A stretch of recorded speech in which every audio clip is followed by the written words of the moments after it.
አይነ ጥላ መግባት መንስኤዎቹ ምንድናቸው ብላችሁ ሁሉ ጊዜ ልትጠይቁ ትችላላችሁ።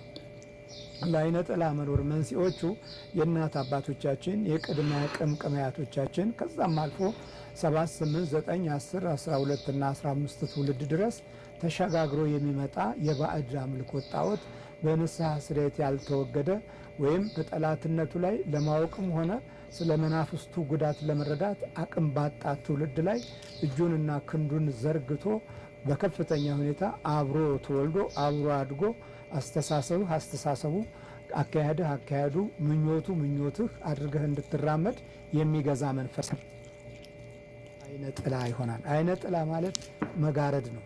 ክብርህን ይጋርዳል። መሪዎችህ አያከብርህም፣ ትውልዶችህ አያከብርህም፣ ቤተሰብህ አያከብርህም፣ እውቀትህ አያስከብርህም፣ ጥበብህ አያስከብርህም፣ ፍላጎትህና ድካምህ ሁሉ አያስከብርህም። ሁሉ ክብር የራቀው ስለሆነ ለብቻ ቁጭ ብለህ ትቆዝማለህ። አንዳንዶቻችን እናለቅሳለን፣ አንዳንዶቻችን እናማረራለን፣ አንዳንዶቻችን በተስፋችን ውስጥ ያለው ጨለማ በርትቶ ሞት እንመኛለን። መራራ ወደሆነ መንገድ ለመሄድም ህይወታችንን እናዘጋጃለን። እውነት ታላቅ ጉዳት ላይ የምንገኝ ነን። ስለዚህ ክብርህን ይጥላል። ዛሬ ክብራችን ከወደቀ ቆይቷል። መደማመጥና የመተሳሰብ መንፈሳችን ከዘቀጠ ዘመናት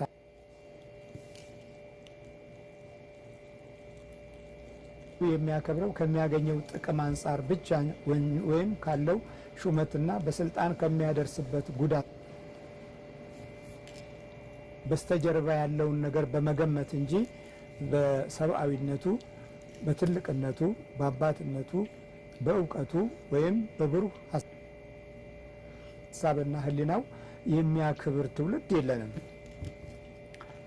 ይሄ እኮ ቆይቷል። ክብር ከጠፋ ከቤታችንም ክብር ተነቅሏል። ከኑሯችንም ከመንገዳችንም ክብር ሸሽቷል።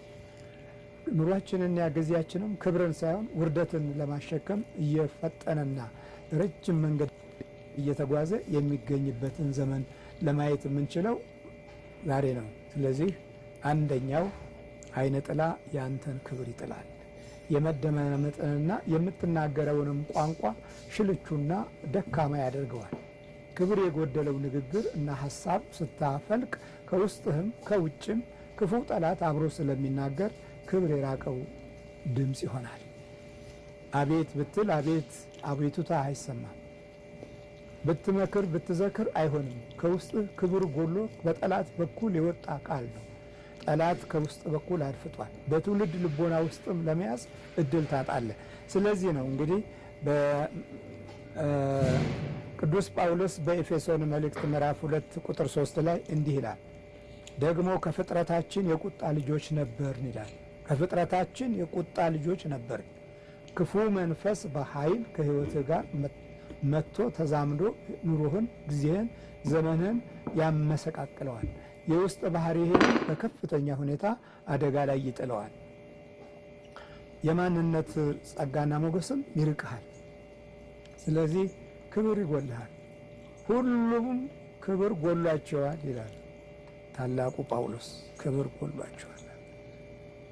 ክብር ጎሏል። ክብር ርቋል። ኤካቦድ ተወልዷል። ክብር የለቀቀበት፣ ክብር የጠፋበት፣ ክብር የተጣለበት ትውልድ ውስጥ የምንገባው የአይነ ጥላ ተጽዕኖ ነው። አይነ ጥላ ከጣዖት ይወለዳል። ከጣዖት ውስጥ አብሮ ይወለዳል። ለገበያ፣ ለእውቀት፣ ለጥበብ፣ ለማስተዋል ተብሎ ከዚህ ከመናፍስት አብሾ ጋርም አብሮ ይወለዳል።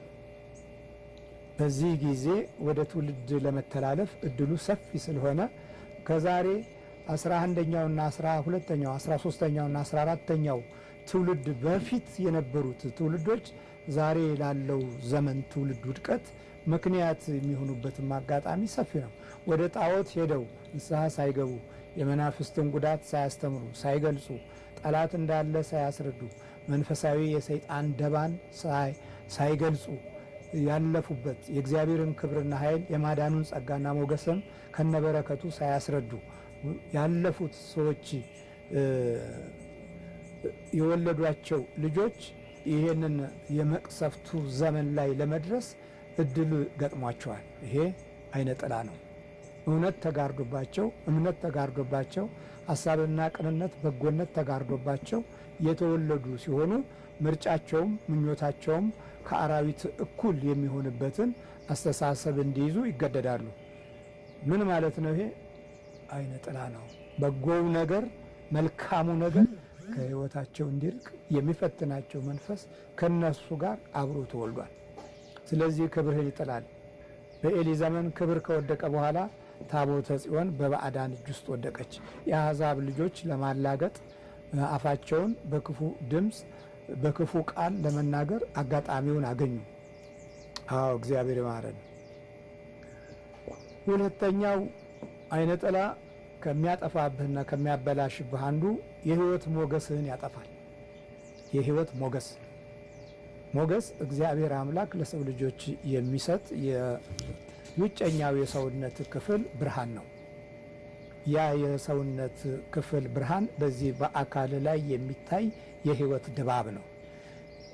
ያ ደግሞ በጠላት ላይ ትልቅ ድል የሚሰጥ የመንፈስ ቅዱስ ጥበቃን የሚያረጋግጥ ወደ ተስፋ የሚወስደውን መንገድ የሚያሳይ በቃሎችህ ውስጥ መንፈሳዊ ውበትን የሚያሳድር የመደመጥን የመፈቀርን እና የመተሳሰብን ውስጥ የህሊና ሞራል የሚያበዛ የሚያደርገው ይሄ ሞገስ ነው። ሞገስ የሚለው መድኃኒታችን ኢየሱስ ክርስቶስ በሞገስ ያድግ ነበር።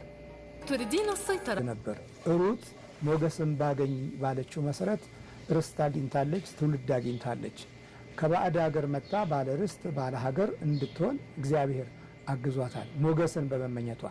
ስለዚህ የሕይወትን ሞገስ አይነ ጥላ ያጠፋብሃል። ሞገስ የሚያድገው ከአንተ ጋር ስትጸልይ፣ ስታመልክ፣ እግዚአብሔርን ስትማጸን፣ ሞገስ ስጠኝ ብለህ ስትለምን እግዚአብሔር ሞገሱን ይሰጣል። በሞገስ ውስጥ የሚከተሉት ባህሪያቶች አሉ። መደመጥ፣ መከበር፣ መፈቀር እና መታሰብ። መታሰቢያ ለዘላለም አይወድቅም፣ በሰዎች ልብ ውስጥ ተቀምጦ ይኖራል። ነፍሳቸውን የሚባርክ ሀሳብ ከሰዎች ውስጥ እንዲቀመጥ የሚያደርግ መንፈሳዊ ጉልበት የምታገኘው በሞገስ ነው። እግዚአብሔር ሞገሱን ያብዛልን። ፈጣሪ አምላካችን ለትውልዳችን የጎደለውን የጠፋብን ክብርና ሞገሱን ይስጠን። ከአባቶቻችን ላይ ሞገሱንና ክብሩን ይጨምር። ዛሬ ተዋርደናል። መተሳሰባችንም መፋቀራችንም ከባህሪያችን የራቀው በዚህ በአይነ ጥላ ጠላት የተደገፍን ስለሆን መማቀቅ በዝቶብናል። ስለዚህ የሕይወት ሞገስን ያጠፋል። አይነ ጥላ ሞገስን ይጋርዳል። መጀመሪያውኑ ስለ ሞገስ የሚኖርህን ክብር እንዳትማረው ውስጥህን ያጨልማል። ሞገስን የምንማረው ከአባቶቻችን መንፈስ ጋር መማፀን ሲጀመር ነው። አብርሃም ውስጣዊ ማንነታችን ወደ ሰማይ ክብር ከፍ ሲያደርግ ምድረ